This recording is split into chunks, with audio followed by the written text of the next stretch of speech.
For full disclosure, our guest tonight is my aunt, Hanan Karaman Munayyer, who is here because of the amazing work that she has done in documenting the rich history of traditional Palestinian costume. And to tell you a little bit about her, she is actually not a historian by trade. She's actually a microbiologist and has been working as a microbiologist for 3 decades, and has, over the course of this time, ventured into the history of Palestinian costume. And I'm sure she will tell you plenty more about that during the presentation, but has been researching this amazing work for 2 decades now, a work that has culminated in a very hefty contribution to our understanding of Palestinian embroidery and further advancing our understanding of Palestinian culture. And when I say hefty, I'm not only talking about the scope of the inquiry, but literally hefty in that the book itself is a 12-pound massive piece of beautiful work, and as I'm sure you will see, has some amazing images and really high quality to show off what you see before you, and of course many more examples throughout space and time. So the book, of course, is available here, and Aunt Hanan will be signing some of them for us later. They are on sale tonight for a price of $150 for tonight only, and hopefully you can get them while they're hot. I know they've been selling well. In fact, I found out that, as of course many of you know, the chairman of the PLO, Mahmoud Abbas, went before the United Nations recently in an effort to gain recognition for Palestinian statehood, and had been presented with a copy of this book, and upon seeing it was so struck with it that he felt necessary to make it available to 150 different world leaders, because he felt it accurately portrayed really the brilliance of Palestinian heritage and culture. So it's my pleasure to welcome my aunt, Hanan Karaman Munayyer, who will be giving us a presentation, and we'll entertain your questions afterward as well. It's really so lovely to be here at the Jerusalem Fund. This is my 2nd time, and I love this place. The audience is always fantastic, and I hope later on you could have questions for me. Before we start on the lecture, which is a PowerPoint, and I wanted to summarize the most important part of my research is the historical part, which amazed me. I started 20 years ago researching it, thinking it was about, one dealer told me, oh, the heritage is about 150 years old. It didn't sound right, but anyway, you know, I looked, and then I was so amazed with the history, and that's really what I'm going to highlight today.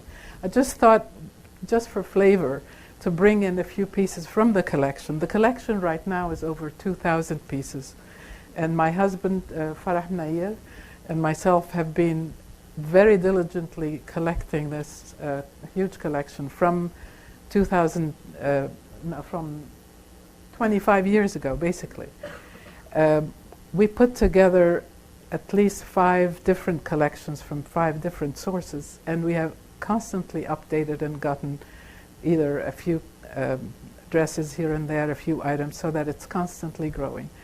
Now, let me start with over here, for example. And I'm going to move around, so I hope you can hear me. Tell me if you don't. This is the dress from Bethlehem from the 1930s, and it is called the Melek dress. Can you hear me well? Okay. The Melek dress, and this specific type is called Khdari because it has 2 green lines, Akhdar in Arabic, Khdari, and it is one of the most famous dresses of Palestine and a very popular dress that influenced others. Now, if you look at the 3 dresses that are displayed here, you will see a cut that is common to all Palestinian dresses from all the regions, although each region has a very specific style that differs from area to area, but they are all A-line dresses cut in this specific, where the fabric, there's one panel of fabric down the front, another panel down the back, and the sides is an increased width, banayiq in Arabic. you add to that, in the different regions, you add the chest piece from totally different styles. The sleeves are always embroidered, and the sides over here are always embroidered. And the reason you need to have the sides embroidered is the women in Palestine cared about the front look, the back look, and the side look. So as she's wearing the dress, you see the sleeves and the side panels embroidered also, so that as she moves around, everything is embroidered. Now, the area of Bethlehem was one of the major areas of influence in Palestine in terms of embroidery. This is a dress from Jerusalem, which is very close to Bethlehem. Now, all the villages, Jerusalem is a city, and the people of the city did not wear the old traditional dress. They wore more, maybe the Ottoman dress, and before that, other styles. But in the 19th century and early 20th century, all the villages around Jerusalem wore the traditional dress. And each woman would have, and that's true of all of Palestine, from 3 to 8 dresses. You didn't need to have a lot of dresses because the style was all the same. It was only a matter of how opulent was the fabric and the embroidery. So women needed just one for daily wear, one for special occasions, and plus minus a few more. So here again, the style is exactly the same. The cut of the fabric, the embroidery, where it is placed. The only difference is the fabric that was different, because Jerusalem was very heavily influenced by Bethlehem. So as you go along, it's not simply an important embroidery. It is, according to one of the researchers, Max Tilke, he always studied all ethnic traditional clothing in the 19th century of the whole world, and he always highlighted the influence of the cut. The cut tells you a lot about the origin of the dress. And the cut in all of Palestine is exactly the same, which is something that really amazed me, considering the dresses look so different from area to area. The background can be white, dark, stripes, but the cut is always the same. There's always a big belt to hold the dress in, and a lot of accessories to go with it. You can look at the pictures in the book and see how it's a layered look that is very ornate. Now, this dress and that dress is from the El Khalil area, Hebron area. And now there would be a belt here, and the headdress at the wedding only is this bridal headdress. Each area of Palestine had a different headdress. So this would be strictly for the wedding. The whole clan would, the brides from the whole clan would use it, and it was put over an everyday headdress that had also coins. So you're wearing 2 hats at the wedding. So this is coined all over. These are Ottoman old coins, and the bride would be wearing a vest of coins, all coined front and back. And you'll see also pictures. Feel free to look through the book. There's several samples for you to see more. Now, this dress and this dress are exactly the same. I wanted to highlight here the effect of the worn effect. It is, you know, the kind of artistic way it's spread there doesn't show you how it is when it's worn. It's a really complete embroidery. Imagine you have the belt here, oops, and there's not a place in the dress that's not decorated. Okay, I'm not going to touch it anymore. Okay, we can go to the slides now. Okay. I wanted a little bit to highlight our activities. Farah and I established the Palestinian Heritage Foundation about 25 years ago, and we have been focusing, we were both scientists. Farah is a pharmacist and I'm a molecular biologist, and we were doing this in the weekends and on our own time, trying to display in exhibits and lectures and live shows, public libraries, big museums, anywhere we could, the beauty of the Palestinian embroidery. Basically, because when we came to this country 41 years ago, we were bombarded with a negative stereotyping, and we had chosen to use this effective cultural aesthetic message to counter it rather than go into the political part. So here we had started we had our own young daughters and the young daughters of several of our friends who volunteered to dress up and take documentation for the costume. Now, I had to deal with older ladies from Palestine who argued with me whether the belt was the correct belt or not. So I studied all the old photographs to make sure it was all very authentic.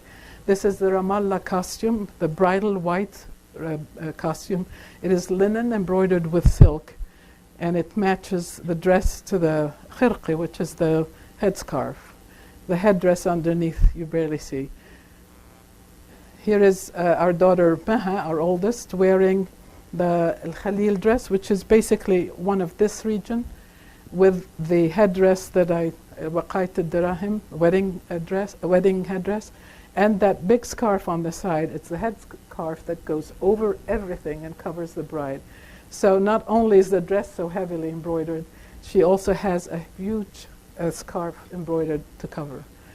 Here is our youngest daughter, Mona, with the Nablus dress. Now, my parents are both originally from Nablus, and Nablus, in all of Palestine, there are very few areas that don't go into embroidery, and Nablus is one of them.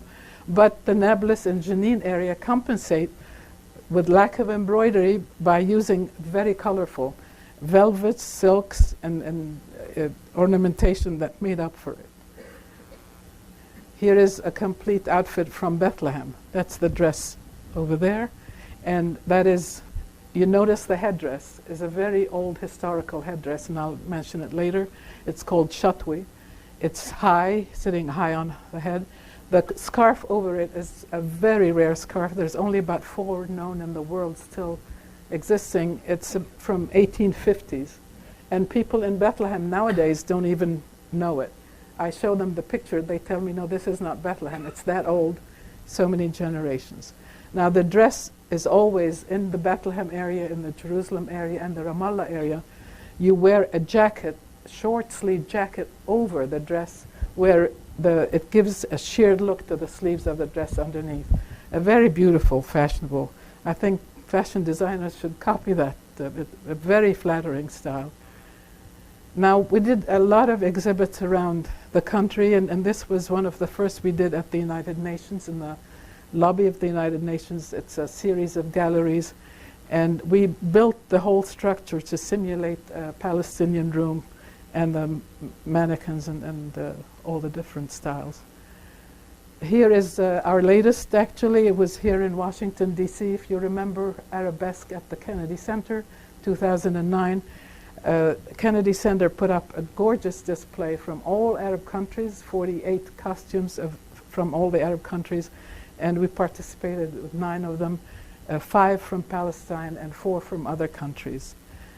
And in this occasion, I would like very much to mention, usually we have Palestinian and Syrian dresses, but the late Dr. Hala Salam Maqsood, whose sister is here, had a collection of beautiful Arab costumes from different Arab countries.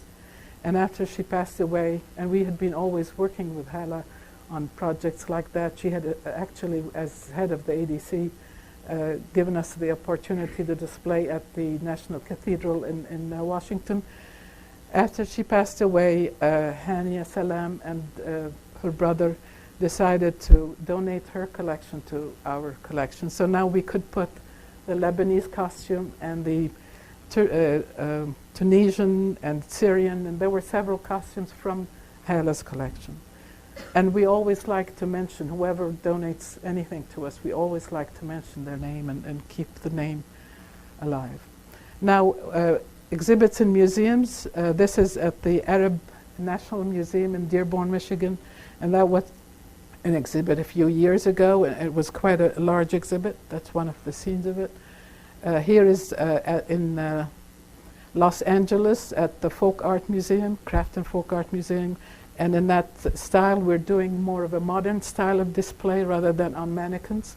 And it's a combination of old dresses combined with the new modern embroidery from the workshops of the Palestinian refugees in Lebanon and Beirut. And I put the dress next to the new piece of embroidery to show the inspiration of where the embroidery was coming from. And we encourage all these workshops tremendously in going back to the original traditional and move away from modifications of the new patterns that were introduced so that we keep the traditional style going. Here is at the Antiochian Heritage Museum in Pennsylvania. It's the Archdiocese of the Orthodox Church. They have a small museum, and we put up several displays there. Here is a room displaying the Jerusalem style, the Ottoman style, which was born in both Damascus, Beirut, all the Arab, Cairo, all the capitals of the Arab world during Ottoman rule wore this velvet that very often was beautiful purple embroidered with either silk or gold thread, very ornate and very beautiful. The piece on the wall isn't framed, but what it was is a bu'ji. Bu'ji is a piece of fabric that you wrap your belongings as the lady goes to the public bath. And a lot of those have survived and are being displayed in many homes as a framed piece. Here is, we realized as we were going along and collecting Palestinian dresses that one of the main people who donated to us was Mrs. Ola Foley, who was the widow of Dr. Rolla Foley, who had been a teacher in Ramallah in the 50s and 40s. He put together a really special collection. Wasn't that large, but it was very well documented and very authentic. And part of his collection was a Syrian collection. So we started collecting other Syrian pieces, and so now we found ourselves, it's the Palestinian Heritage Foundation, but it really represents several other Arab countries. This was an exhibit strictly about Syrian costumes. And everybody knows about Palestinian embroidery, but very few people realize that all the Arab countries had very intricate embroideries that for some reason is not being highlighted enough. Syria has beautiful embroidery, and this is one part of it. And I like to recreate the exhibit in whole, to give a feeling of a house or a home. I taught myself to design and to curate the whole exhibit so that I like to put in my own words for the exhibit and make sure that mistakes that keep creeping up in publications are not involved in there, and the true story from the perspective of somebody from there is written. We collected a lot of old photographs for documentation and also to teach us how do you put the whole costume together. And I found very early on, at lunchtime, I'd leave my research and go to the public library in the town I was in, and I found National Geographic magazine editions that were being sold for $0.25, and I took them all home. Every time around Christmas time, they would have a special edition about the Holy Land and have these gorgeous color pictures from 1909, 1912, 1920s, 30s, 40s. So they are not as clear as this, but I did some computer improvement on it, and some of those pictures are in the book too. So here is a Jerusalem bride, and it's the dress on the extreme side over there. If you see the stripes, now she's in full regalia here with a headdress, 2 rows of coins. Not every woman had 2 rows, most of them had only 1 row, and this is a very heavy headdress. And I was told that if a lady took that off at night, she would get headaches. Some women would actually sleep with those headdresses because they couldn't take them off. That's a rare occasion, though. I also collected a lot of old pictures. Here is one that I got from one of my uncles. He was Khairi Badran, who had been in the 1930s, had been sent to England to study textile arts and textile production, machinery, modern methods. And he came back to Gaza. And here at the front row are the owners of the company that they put together. And he is in the second row. And I was told that Dr. Abd al-Shafi was the doctor of the company at that time, a young man in his 20s. So this is one of the few documentations of an industrial, not just hand operation of weaving in Majdal and Gaza, but the beginning of the machine age. Now they started it in 1946, In 1948, everything was destroyed and everything scattered. So, and very few people, not even my cousins, knew that my uncle had established, very few realized the industrial effects of modernization on Palestine till now. We're collecting all the information to put it together. Now, to go to the history. What is the origin of the Palestinian costume? Why is it so? I thought at first I would find, like a few hundred years ago, it started off as something. And then I realized, first of all, it dates way before the Ottoman era. And then I kept going back, and I realized you have to keep going back. And then I said to myself, let's do it in reverse. I want to start from scratch, from the beginning of recorded history about Palestine, and go from there.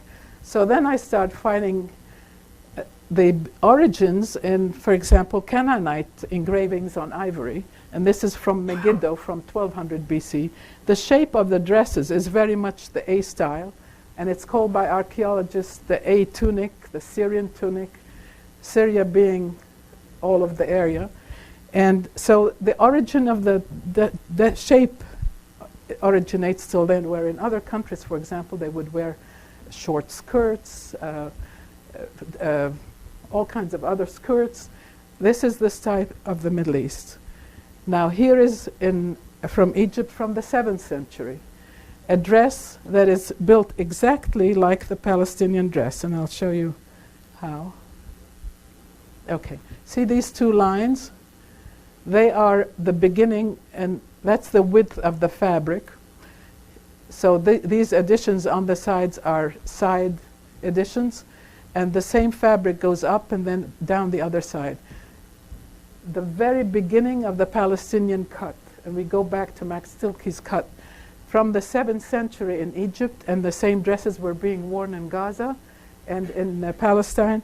There are two lines on the edges of the selvage sides, these two, and the Meshdal dresses in Palestine from the 20th century have these two lines.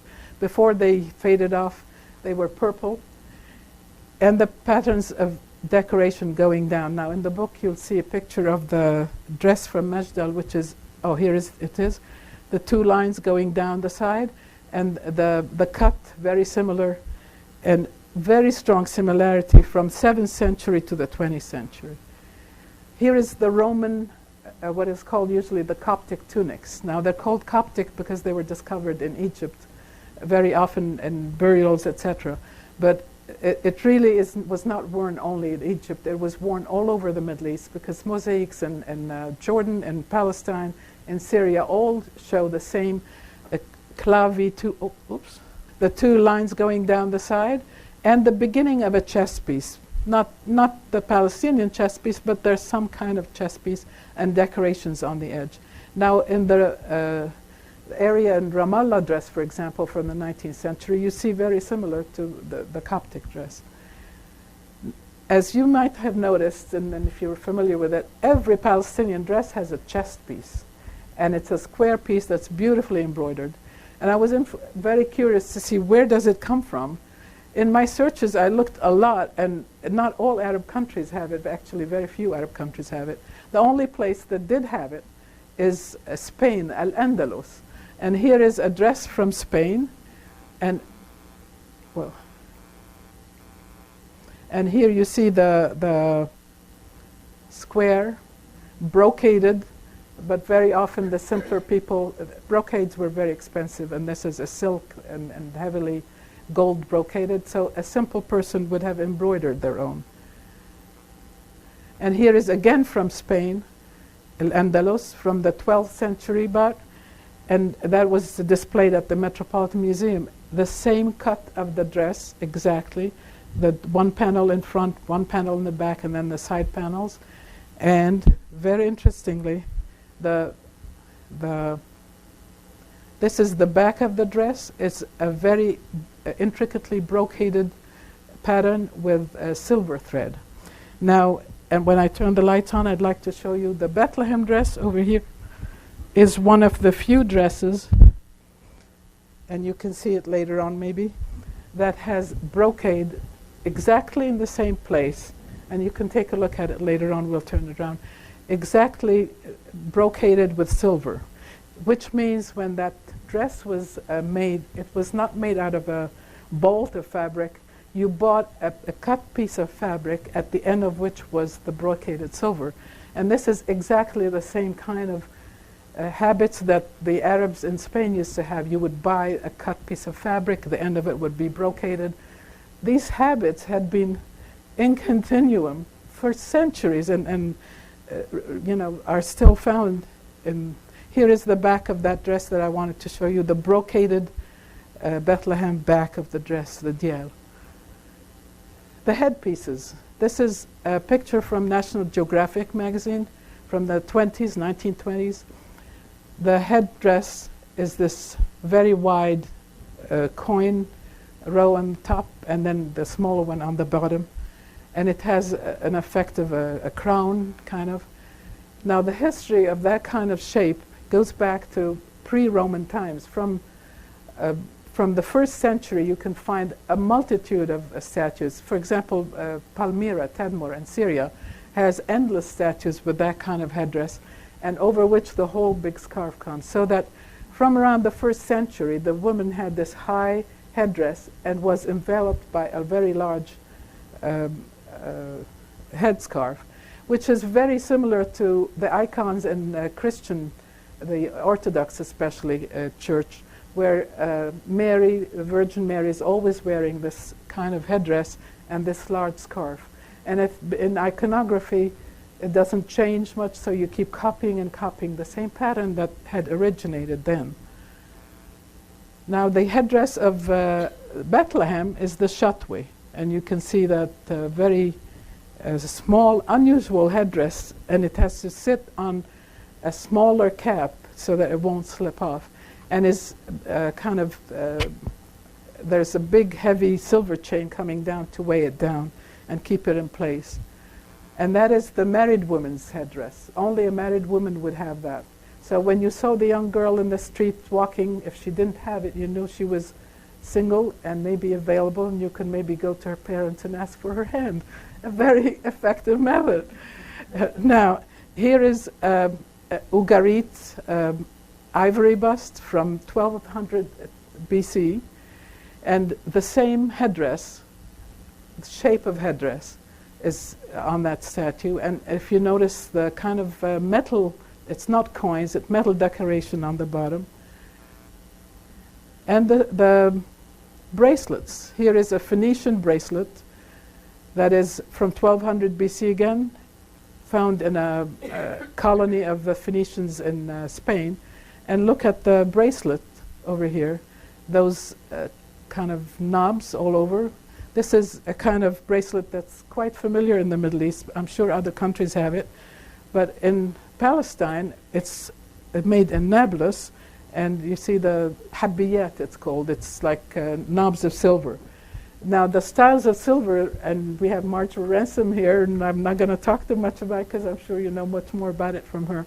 The style of silver, ethnic silver, was very common in many different countries, and silver traveled freely, so that one style in one country was passed on to the other in trade and all that. Now, the Arab era was very famous for beautiful textiles that were used to export to Europe. Europe used to love the Arab textiles produced in Spain, in Cairo, and in Syria. Most of the most of the silk industry in the Arab world started in Syria in about the 4th to the 6th centuries. And then it spread to Cairo, and then when the Umayyads went from Syria to Al-Andalus, they took all that technique with them, and they were producing these kind of fabrics, brocaded, woven, and I'm sorry, I wanted to show you.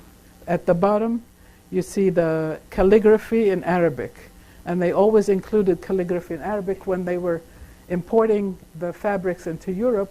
You found them in relics of all kinds of special people and religious relics, and you'd find Allah in Arabic woven into the fabric. Here is the first embroidered cross-stitch type of embroidery from Egypt. And if you notice the date down there, it's the 9th century. From the 9th century, people were starting to cross-stitch using fine needles. Before that, they did all their decoration in weaving. It was a tablet weaving. All these decorations you see on the older dresses are woven. Here you start seeing cross-stitch embroidery, and starting from the 9th century in Egypt, and I'm sure all over the Arab world, because the Arab world at this point was very open in trade, and anything that happened in one place would kind of, the influences would travel. Here's from the Textile Museum in Washington, D.C., several pictures of the oldest known embroideries in the Arab world. Here is cross-stitch, and the fabric is linen and the cross-stitch is in silk, very much like Palestinian 19th century, 20th century. When I first saw this, it's from the Ashmolean Museum in England, I couldn't believe it. It's the 12th, 13th century Egypt, Mamluk era, embroidered linen in the colors and the patterns that you see on the Ramallah dress and on several other places in Palestine. You could have taken it from anything from the 19th, 20th century Palestinian dresses. And it had already been established in style and in patterns and everything from the 11th to the 13th century. Now, you see cross-stitch embroidery on most of the dresses, but on the dresses of the Bethlehem area, you see that it is couching stitch, tahriri in Arabic. What it is a thick thread of sometimes silver or gold thread would be put on top of the fabric and then sewn onto that. So it's a special technique. That was the couching stitch pattern was being used in the Arab world again from the 11th to the 13th century. There are many samples of it, and the colors of gold and on purple, very similar to what is found in on the say jackets of Bethlehem and Jerusalem. Here is another Arab era from Egypt from the 11th to the 13th centuries, and the same patterns, the same styles, quilting combined with couching, combined with velvets. So what I was trying to say in all this, that the Arab world up to the 13th century had already established all the styles necessary for a pattern, a style like Palestinian embroidery to develop. There was, so the style was established way before Ottoman Turkey, way before any other influence. It had been building from about maybe 2nd, 3rd BC in terms of the dress, in terms of the ornamentation and the style, way before that. By the 10th century, it was all established and done with. So from that time onwards, it was simply keeping the traditions going, which is something that I found amazing, that so many centuries and the style was kept and hadn't changed that much. It took modern world and modern dress to kind of do away with that, and now we have a zillion dresses and a zillion styles, but for many centuries, it was the one style that was repeated again and again, tradition from mother to daughter, the pattern from mother to daughter, the weaving the men did, and the same weave so that you could embroider cross-stitch on it. It has to be a specific weave. And now we find it even to this day in Ramallah and in Gaza, some weavers who do hand weaving for that kind of clientele. Now the patterns are a story that is fascinating. I always liked archaeology, and I never realized that there is a very strong connection between patterns of embroidery and archaeology. When I started researching the ancient history of the patterns, I started finding a lot of them mentioned in archaeology, and pictures of them in archaeology. And let me show you. This is called the S shape, or the alaq in Arabic, which is leech. Thank you. The leech. Now, the leeches in all times, if you remember, anybody might have remember a grandmother's story. If you were sick, they would come and cut your skin and put a leech and suck the blood, so that the leeches in their mouth had blood thinner that helped. That was the blood thinner of the old times for centuries. It was used in Europe and in the Middle East and in China. So leeches were considered to be good health and survival and longevity. So it was embroidered in many dresses and headscarves in the Middle East. It was also, the pattern eventually became popular in Europe, and Ukrainian embroidery has a lot of that pattern, and I'll show you other things. One pattern that has survived a lot is, and you find it a lot in Palestinian embroidery, it's this, this row here. It is acanthus sleeves and a kind of cup. What is this pattern? If you go to an engraving in Syria from the 6th century, and there is one like it in Jericho from a little bit before that, it's a very famous, this is the acanthus sleeves, and archaeologists are very familiar with it. It's very popular. And here is the cup, usually wine, and this whole thing is prosperity and happiness. Now here is another symbolic pattern, and this is one of the most ancient ones. It is ivory carving from Megiddo from about 1200 BC, or Nimrod? No, this is Nimrod, whatever. And this is the date, the palm tree. Here is where the dates are usually, and this is the rest of the palm tree. This was kind of shortened and used as a symbol in a lot of archaeology, and you find it as the capitals of columns. All over Canaan, ancient Canaan, you find, and Lebanon, ancient Phoenicia, you find these Canaanite symbols. Again, dates were symbolizing longevity in the desert. When people travel in the desert, you take dates. They always last for a long time. And so again, the symbol of survival and longevity. Now, where do you find that in Palestinian dress? The row of the proto-Aeolic, they used to call it, pattern of the palm tree. In the Ramallah area, you see it also in a different form. On every single Ramallah dress has to have the palm tree pattern. And here is one of the dresses of, this is 1850s Ramallah dress. And here, over here, you see a pattern in the center that is kind of interlacing. Now, some of the European books about Palestinian embroidery were mentioning that as copied from Europe. And I found that really strange because I couldn't find it in anything European. And here I find it in the mosaics of the churches in Jerusalem and Bethlehem. If you go to the Nativity church, this is the ground that has been excavated and covered. You know, you can see it through the wood and all the interlacing patterns, and all over. Beit Dajan has these kind of mosaics, and different areas in Palestine and all over the Middle East. The interlacing patterns are very native to the area. Now, birds. Again, in some of the books you hear the bird patterns were copied from Europe, till I found that one of the most popular motifs in the Arab world in the 11th, 12th, 13th century was birds. Here is a brocade from the Arab world. This is a brocaded bird pattern from the Fatimid area, about 12th century. This is a pattern book that was copied in Europe, and I'll come to that later on, with the birds copied from the Fatimid area. They're always what they call accosting, meaning facing each other, and that is a very ancient way of, it's kind of, archaeologists call it kind of the tree of life in the middle, and that can have any shape, not necessarily a tree, and two animals could be rams or birds facing each other. The symbolism, I think, is lost. And here, this is, let's back up a bit.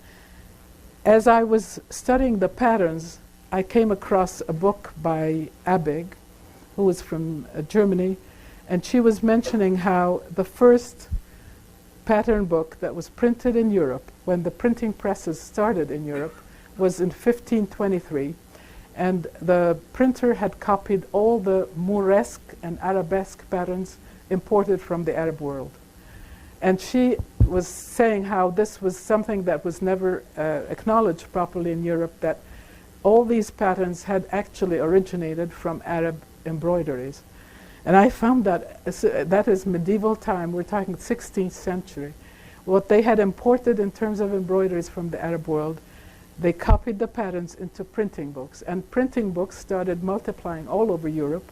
So the pattern books from Germany were copied in Italy, in France, in England. So all over Europe, the Arab patterns were multiplying. And here is one of the pages of these ancient books, and they're found in museums in Europe and in the United States. They're very rare, and you can find pages. And in the book, there is a section on that with all the references. By the way, everything I'm telling you is derived from Western sources, usually museum publications. Being a scientist, I did not want to go into folklore because there's a lot of mythology. And I want it to be very accurate and very precise in the data. So anything that I came up with and I put in the book, there's references for anybody to follow up and you know, look at it further. Now here is the pattern on this side here. All these patterns and this bird over here. This bird is found in a Palestinian scarf from the 19th century, early 20th century, and had survived from the Mamluk area, 13th to the 15th century, all the way till now. Here is a little child's dress from Germany in the Abeg dress, and she's saying how this pattern that came into Germany from the 16th century from Arab sources is now till the 19th century being reproduced, and patterns of embroidery have a life of their own. You copy from one to the other. In the Middle East you copy from textile to textile. In Europe you copied from samplers maybe, but basically you keep copying. Especially counted thread embroidery has lived for centuries, the pattern. Now here is a sampler from Holland, Dutch, and people were remarking in the 19th century, why is it that Dutch embroidery and Palestinian embroidery are so alike? Till you start investigating, finding out from museums in Holland, all of these patterns in a Dutch sampler, which is how a young girl learns how to embroider from a young age, all of them are derived from the pattern books that were copied from the Arab world, and all of them exist in Palestinian embroidery, in Syrian embroidery, in Moroccan embroidery, and I don't know what other Arab countries, you know, one has to investigate further, but here again, this pattern can be taken out of Palestinian dress so easily, or the top. And this was used in Holland's traditional dress. They used to embroider the blouses that went, you know, over the dress was totally different, but the embroidery was similar. Now here is a surprise that really, when I came across that as a young girl in high school, I remember seeing movies, Ivanhoe and the chivalry age in England, and the knights and the ladies and all the romance. And I was so amazed to find out a book by, in England, I think Oxford University, one of the museums there, the second Islamic insignia and Western heraldry, and I open the book and look into it, and I find out that all the emblems and blazons of Europe, of the knights and lords and everything, actually were originated in the Arab world. And as a result of the Crusade War, the idea of having a flag with your own insignia on it so that you can identify what group you are in and where you are in a battle became very popular in Europe, and then European knights took it. This is an actual fabric by in Egypt. During the Crusades, it was at one point the Mamluks were in power in Egypt, and they had a habit of putting their own blazon on everything they owned, from fabrics to brasses to glasses to lamps. So they had their blazon everywhere, and this is a very common blazon. And you see it here in one of the European blazons, and the names of the symbols even are used in Arabic. The French and the English would copy the name of the Arabic symbol. The other thing that happened, one thing that when I read about this headdress, it was mentioned as it's probably an influence of the Crusade Wars. And I'm thinking, well, I don't remember anywhere in the Crusade Wars thing. So I went and started really checking the research on medieval European dress. And I'm finding out that, for example, in this book, Racine, he was a very famous author in the 19th century. He put a huge compendium of all the traditional dresses of the whole world in the 19th century and all of ancient history, starting from the Romans, medieval times in Europe. And he mentions this headdress, it's called the henni in Europe, as originating from Syria and coming over as an influence of the Crusades. And here is what he mentioned in Syria. One of the headdresses of Syrian dress, and northern Palestine, by the way, is what became later on known as the traditional Lebanese headdress. So the influence and of style, and there's a lot more in the book about it to document and really expand on it, in the Crusades was not from Europe to the Middle East. It was from the Middle East to Europe, because at that time the style in Europe was fairly simple. It became very ornate afterwards, but in the Arab world it was very lavish, silks and embroidery, etc. And people who were fighting in the Middle East took back booties or pieces of embroidery, and that started a lot of influence in Europe to do the same. Now, there is a book by Rosamund Mack, who is from Washington, D.C., who wrote a book about medieval exchange of cultural influence between Europe and the Arab world. And she documents how it happened in the ceramics, in the brasses, in the textiles, and very thoroughly documenting how Arab cultural artifacts were being copied in Europe and developed further. Here is one painting by Gentile da Fabiano from the 15th century from Italy. And if you see this halo, it has kind of pseudo-Arabic calligraphy on it. And it looks a lot like plates you might all have in your homes of souvenirs from Syria or whatever, where you have Arabic calligraphy. The artists had used a lot of these kind of things to, for example, the scarf on this lady has bands of Arabic writing, and the band over here on the young gentleman has pseudo-Arabic. Pseudo-Arabic meaning it's somebody who copied Arabic who does not know Arabic and therefore introduced mistakes. So the calligraphy in Arabic was very beautiful, considered, and it was a very expensive item, embroidered in gold, so that all these artifacts were very popular in Europe and were worn by the elite. Now here is another interesting story. If you notice, this is a cape worn by the King of Normandy, Roger II, and I want to highlight the bottom here. It is all Arabic writing calligraphy in Kufic letters, and it says on it that this was embroidered in the workshop in Italy, Palermo, Italy, yes. Sicily, that's the word I was looking for, and by the workshop, and they mentioned the date, etc. Now, for centuries, this was stored in a museum in the Vatican, and it was written there as it was Charlemagne. So it took the 19th century for somebody to have known Arabic, to have deciphered the writing, to bring it back out of obscurity. There's a lot of material, and it's going to take a long time. I would like to have some questions and answers afterwards, so I'm going to stop kind of here and just show you just a sampling of the photography that we did for the book. We took large amounts of the collection. The collection is over 2,000 items. we took it to studio. Farah and I would like these things to studio in New York, and we did very professional photography. And out of those thousands of pictures, about 706 to be exact made it into the book.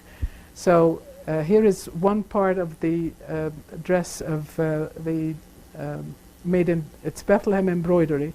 It's couching stitch. It's all silk on silk. Here is the headdress of the Ramallah area with the 2 rows of coins, very heavy. You saw it on the National Geographic magazine photo. Here is, we took pictures of the dresses in full so that you could see the documentation, so that if you own a dress at home, you could identify where it came from, and then went into details of embroidery. Here are the headpieces. That's the chatouille from Bethlehem. Notice the back of it embroidered very heavily, and nobody ever sewed the back because there was always a scarf hanging in the back. And you see that a lot. The nape of the dress is beautifully embroidered, and it's always covered. Now, this is a rare dress from the Galilee. We didn't have too many Galilee dresses, and since I'm a girl from Galilee, I felt I had to do better documentation. So I contacted several places. This was in Jerusalem. There is a small museum, Dar Tifl, and they were kind enough to allow us to photograph their pieces. When we did the photography, we meant for somebody, if they're interested, to count the stitches and copy the patterns. So a lot of the patterns are very large and able to be copied, to document and to just keep the history going.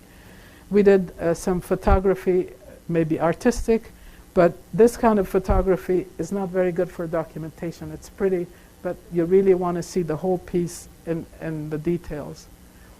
Here is a dress from silk in purple from the Jaffa area.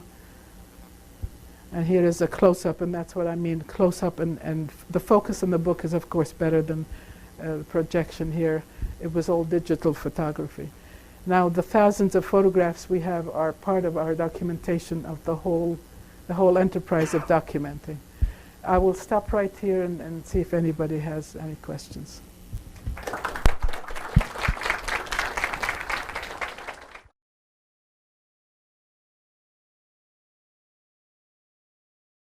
One thing I just wanted to say in reaction to this is so often we hear from people who are not familiar with the Palestinian narrative that Palestinians, you know, they're not really from there, they just showed up recently and so on. And I think that you have, in a very artistic, very thorough, very apolitical way, shown us that Palestinians are very much literally sewn into the territory throughout the ages. And so I think in that way it is a very powerful presentation on so many levels. And so we welcome any questions that you may have. Yes, please. I'm just going to bring over the microphone to you. Were the coins in the headdress part of a dowry, and could they then be used if they needed to spend money? Depends on which headdress. This headdress is owned by the clan or the tribe, and therefore was used, it was not at all disturbed. You added on to it, you didn't take away. But, for example, the chatouille from Bethlehem, the small hat with all the coins, definitely was part of the dowry. Or the Ramallah headpiece with all the coins. Now, it was kind of not frowned upon for any wife to take off those coins, because that meant her husband was not able to support her. Now, in terms of war, or some of the Ramallah women, for example, had their husbands come to the United States and were alone. If in need, they would take some of these coins out, but it was a rare occasion. The coins came apart when the woman passed away, and they went only to the daughters, not to the sons. The daughters inherited them, which is why you can never find a hat that has full coins on them, because there were gold pieces and valuable silver pieces, thaler, from Europe, and it was always distributed. So for us to find those rare pictures, those pieces that we have maybe 16 chatouilles from Bethlehem, and only 4 have the coins on them. 6, excuse me, 6, but I lost 2. Very rare. Yeah, please. Anybody? Yes. Just one second. These dresses obviously are from a certain class of people. Not everybody, every woman in the Arab world wore these dresses, right? Well, these are strictly Palestinian. Today I spoke only about Palestine, but there is a whole story about other Arab countries. But everybody in the West, seeing these beautiful embroideries, tends to think they were the elite classes who had them. And No. I like to stress very much, this is the simple village woman who had this dress.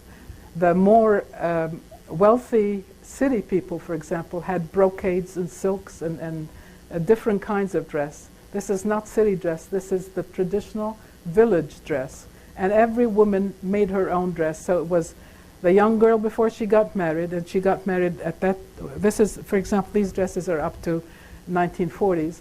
And before that, she'd get married really young, 13 to 15. So she would start learning how to embroider at the age of 8, and her mother and aunts and sisters would help her do her trousseau. So this is definitely not rich people's stuff. This is... Can I have a follow-up on this? Please. The colors, how did they manage the colors? Didn't they fade when they washed them or things like The that? colors are all natural dyes. Natural dye. And there was there was in Palestine several areas that were very famous for their dyeing. For example, in the Majd al-Gaza area, there were dyers. And for example, Jerusalem had a section of the old city that is only for dyers. And the dyers had these sacred, secret recipes how to dye, and they never let anybody know because it was their livelihood. And it was so the person who wove was separate from the person who dyed, separate from the ones who did the embroidery, etc. Each person had their specialty. And the colors are all natural. Now for the young bride, there is no white dress as you see, and very few areas have a white dress. In tradition, as for example in Europe in the 15th century, the bride wore red, not white, even in Europe. The white dress is a fairly new historical development. So the young woman would always wear these bright colors, and the older women would wear more muted, darker browns and darker, etc. You know.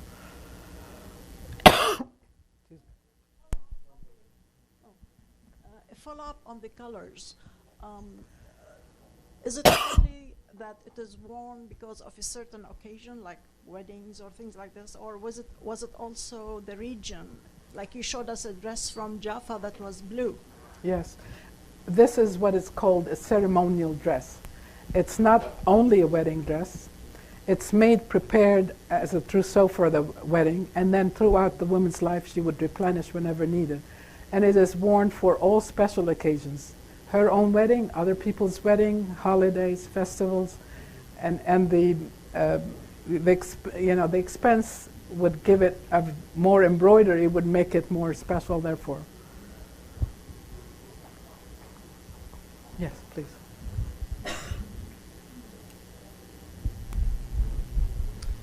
Inside the house, do women wear a simpler, lighter weight outfit and only wear these heavy embroidered dresses outside? When I first started investigating this, when I was growing up, the tradition of embroidery had almost disappeared, except in the area around Jerusalem. And I would see women in the street and traveling, etc., with heavily embroidered dresses, and I assumed they're going out on an outing, therefore they're... So when I started looking at National Geographic magazines and the Library of Congress collection, and you see women in the field cutting wheat, harvesting, working with a beautifully embroidered dress that's all tattered and worn. So what happened was the older dresses with all the embroidery would be used. For example, these sleeves, I mean, how impractical is it? She would do this, oops, and tie the other one here, and she'd have simpler sleeves underneath. If she wanted to sit on a place that was dirty, she always had an underdress. There was a simple underdress of cotton below that. She would take out the skirt so it wouldn't get dirty and sit on the underdress.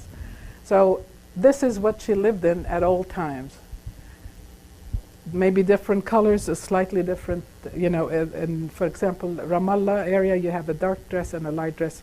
The fabric would be off-white or navy or black. Please, I'll be there. Yeah. Go ahead. Just one moment. I'm curious to know more about the shoes in the slides. It looked like very high platform shoes. Oh, you've got on it. Okay. You'll see better pictures in the book. These are platform shoes that are worn now in Syria also, and you see that a lot all over the Arab world. If the platform is only this high, and these platforms are high on the front and the back, not like high heels these days. And that is a style that went to Venice, and you see Venetian ladies wearing it. That's an everyday kind of shoe. It's kind of like a sandal, and usually nicely carved with mother of pearl, that you wore all day. And if you went out on the street, you didn't have to get dirty if you had running water or whatever soil.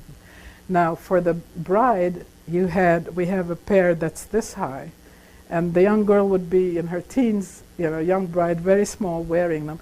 So these were mostly for sit down and for a special occasion, and more for just demonstration of wealth or whatever. Well, so they used to be quite young when they got married. So, and it's amazing. It's another point. The old dresses are rather, for men, are tiny in size. Not dresses, the jackets, the vests, and I couldn't find a young man anywhere that would fit into them. I started going to the younger guys, like 12, 13 nowadays, would fit into men's outfits before. And then you study the old pictures and you see that's exactly true. They were all much smaller, including in the United States, when early immigrants were much younger. And I was talking to somebody at a museum who had the same problem with trying to fit the old American vintage clothing on the people these days. So, yes. Oh, I'm sorry. I'll just, how did the interest in embroidery begin, and why was it so important as a tradition and history? Well, what a lot of writers have written, and I really believe that is true, the rich people in the, say, 6th to 8th centuries had brocaded beautiful fabrics, silks, etc. And the simpler, everyday kind of person couldn't afford. So they started imitating the brocaded patterns in embroidery that they could do at home. And that's where it started, really. And then it had its own life, really, because the villages never had too much brocades. I mean, the most they would include in their dresses is silk fabric like that, imported. But it became, in Palestine and a village, it was a matter of intense pride how much you could embroider, how fine your embroidery was. The back of the embroidery had to be just like the front. It was a very established sense of pride and heritage. So, please, I missed this. Where and how do you store the collection? Oh, okay. It's getting too big for us to handle, to tell you the truth. It's stored in several different places. We do at least 1 or 2 exhibits a year. Yesterday we were setting up an exhibit at the United Nations. So we try to keep, I mean, in any exhibit, it's a tiny portion of it that gets exhibited. So now we are really hoping to start working for a museum, try to fundraise for a museum so that we can start putting it all in proper storage and, enough people to take care of it. I'm getting old and tired. So we've been talking about it a lot. Our favorite is not because we're in Washington, D.C., but I think Washington, D.C. is our favorite spot because of its international flavor. And the other, probably easier one would be, we live in New Jersey, so somewhere in the metropolitan New York area. But there's something about Washington and the museums in Washington that would make it ideal. Oh, Marjorie, I'm sorry. Yes. My question about your future plans, but I wanted Yeah. to say first of all, what you have done is Thank you. Thank you. So have you, Marjorie. Maybe one day we'll have a museum that will have your collection, our collection. Anytime we meet a collector, and in June we were in Palestine, and we talked to several other collectors, Widad Qawar, if you're familiar with, and Amman, and 2 other collectors in Lebanon, and all the collectors in the committee in Washington, the Committee for the Preservation of Palestinian Heritage. You have several members here. All we talk about is what do we do next about the collection, because we really have to start housing it in museums with the professional care and the staff to take care of it. What I have been doing all along is, if there's anything to be mended, or I contact Textile Museum and the Metropolitan, how do you conserve it, how do you clean it? So I've been trying to go along those lines as much as possible, but it cannot compete with a full-fledged staff. I have a question for you that I was thinking about when you were going through your presentation. You talked a lot about similarities in dresses across very large spaces, greater Syria, or throughout, similarities in dresses, for example, from Syria to Al-Andalus and so on. And then you also talked about dresses being from very specific places in Palestine, like the Khalil dresses and the Majdal dresses and the Jalil dresses.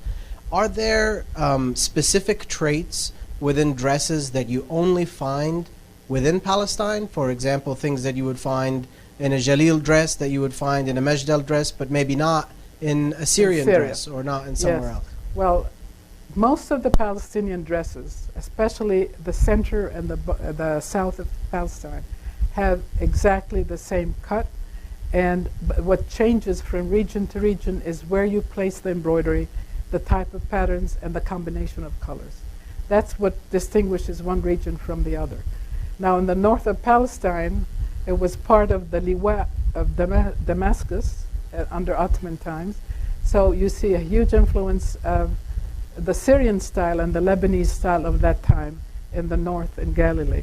So there is a very fluid kind of situation in terms of that. But you can never, if you are a collector and somebody shows you a dress, I can tell you in the Galil, not only that it's Galilee, that it is from that section of the Galilee.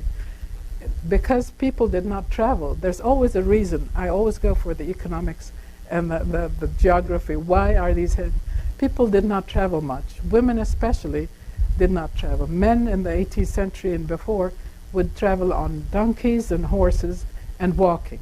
Women would be limited to a regional area of very regional. That's why the styles were so localized. And the proof of that is the minute the car was introduced in the late 19th century, early 20th century, the styles start to change, it starts to merge. And now, with a complete mix, you see there is a soup. All of these regional styles have blended into one or two. A dress is called the 6-band dress, for example, that is what is now a traditional Palestinian dress. And even that is shifting into something else modern. So now there is a tremendous change after modernization and mixing. A lot of these styles were due to isolation in many ways. We work with a lot of workshops in both Lebanon. Lebanon has, because the refugees are not always allowed to participate in the economic life, they have to be limited to certain, so the women, there's a very high, the men don't always find jobs, so the women have a very important role in supplying survival for the family. So there's workshops that were established by a group of Lebanese ladies, society ladies, city ladies, not at all refugees, who started charities, and now it's being run by the refugees themselves, where they established several workshops. Al-Inash, Al-Usra, Al-Badia, you might know them from the pillows that you buy here. In Lebanon, in Syria, there is similar stuff. In Jordan, there's endless workshops. And of course, in Palestine itself. In Palestine, there are the least amount of workshops because it's the standard, the price of things is so high that it doesn't make any sense for people to make a living out of it. But in the other Arab countries, it's still bringing some kind of subsistence level of livelihood. You were talking about Palestinian dresses, but I was curious to see in what way does a Syrian dress differ from the I didn't show Palestinian? you pictures. Well, I showed you just one of the exhibit. The Syrian dresses are They- usually quite the cut of the basic dress in the Arab world, from Saudi Arabia to Syria to Sinai Desert, is the same, but the embroidery is totally different. For example, in a lot of the Syrian dresses, it's a dress that has a coat over it, and the coat is heavily embroidered. The coat is made maybe of felt. It's heavier and beautifully embroidered, and the dress underneath is embroidered only in the front, which shows when the coat opens. So easily recognizable. And the headdress is totally different. The sleeves, that long Erdan sleeves, they're called the winged long sleeves, is a very old tradition, and it's found all over the Arab world, including in northern Africa, Morocco, all the way to Egypt, etc. Now, I didn't mention that at all, but the patterns that I found in 19th century Palestinian embroideries, many of them are found in Moroccan embroideries and in Syrian embroideries. But the way they're used in the costume is totally different. And you can easily, the Moroccan embroideries is a story actually I got from the Textile Museum. They put an exhibit.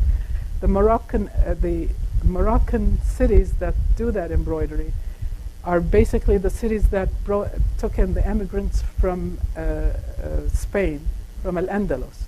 So the Arabs from Andalus settled in those cities, bringing with them their embroideries, their patterns, and their styles. And now you find them very similar to Syrian and Palestinian, whereas the Berber embroidery or weavings are totally different.